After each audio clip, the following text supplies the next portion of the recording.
Berhati-hati dengan ulama jahat. Assalamualaikum dan salam sejahtera rakyat Malaysia.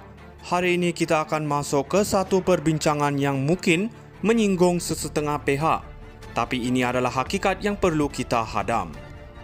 Artikel yang sedang kita bincangkan dengan tajuk berhati-hati dengan ulama jahat, kalau diteliti secara mendalam, memang ada unsur tersirat yang mungkin nak menembak individu seperti Hadi Awang.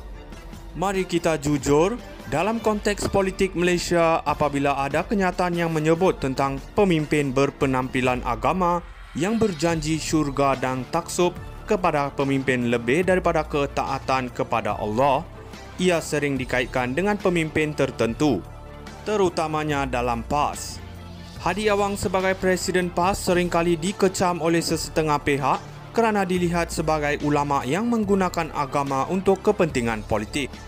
Dalam artikel ini, ketaatan buta dan penampilan agama yang menjadi kayu ukur taat setia diserang dengan jelas.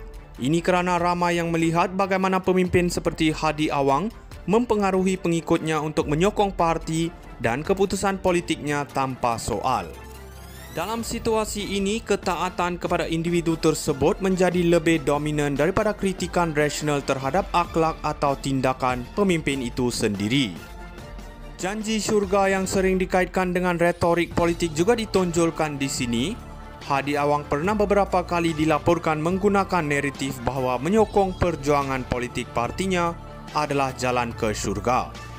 Jadi apabila artikel ini menekankan tentang ulama yang menjanjikan syurga, tetapi keimanan dan akhlak mereka dipersoalkan, ia memang seolah-olah mengacu tepat kepada pemimpin seperti beliau. Selain itu, ada unsur yang mengingatkan bahawa penampilan berjubah dan berserban bukanlah kayu ukur keimanan yang sebenar. Ini seringkali menjadi kritikan terhadap golongan yang terlalu fokus kepada simbolisme agama tetapi kurang menitik berat isu-isu sebenar seperti keadilan sosial dan akhlak penampilan. Sekali lagi, ini boleh dilihat sebagai kritikan tersirat kepada Hadi yang imej agama seringkali menjadi tumpuan lebih daripada tindakan politik beliau. Kesimpulannya, artikel ini memang boleh dibaca sebagai tembakan halus terhadap Hadi Awang. Walaupun tidak disebut secara langsung, pesanan utama di sini adalah untuk kita sebagai rakyat, terutama yang beragama Islam, supaya lebih berhati-hati dengan pemimpin yang menggunakan agama sebagai alat politik dan memastikan ketaatan kita berasaskan akal, iman dan akhlak, bukan semata-mata kerana penampilan atau janji manis yang sukar dibuktikan. Berhati-hati dengan ulama jahat. Assalamualaikum dan salam sejahtera rakyat Malaysia.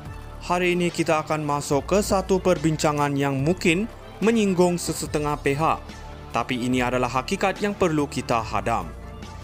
Artikel yang sedang kita bincangkan dengan tajuk berhati-hati dengan ulama jahat, kalau diteliti secara mendalam, memang ada unsur tersirat yang mungkin nak menembak individu seperti Hadi Awang.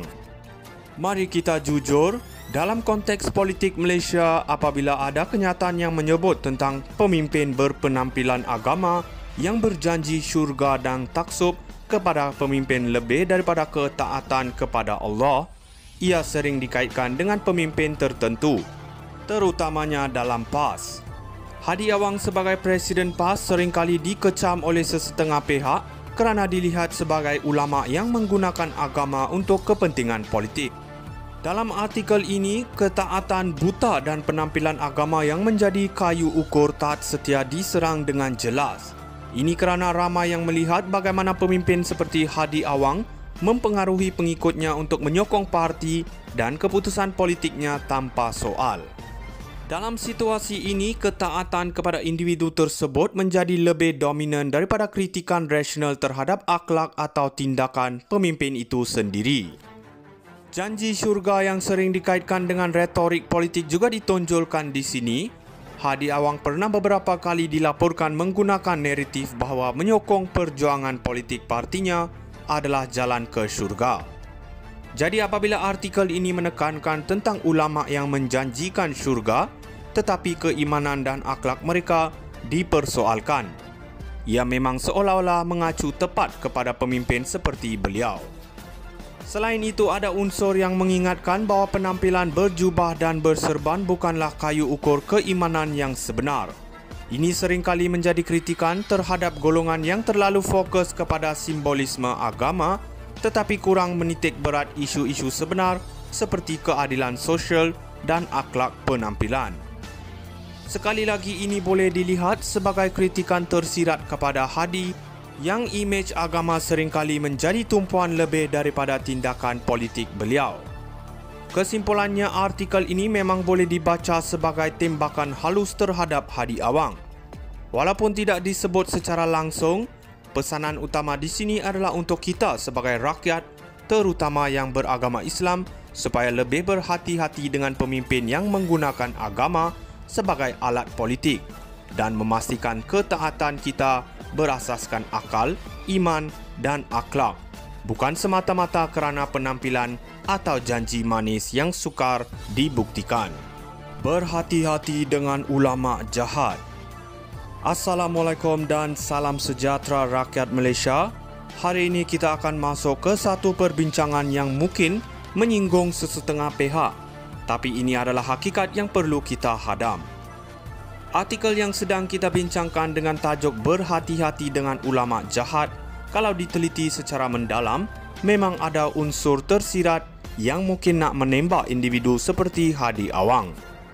Mari kita jujur, dalam konteks politik Malaysia, apabila ada kenyataan yang menyebut tentang pemimpin berpenampilan agama yang berjanji syurga dan tak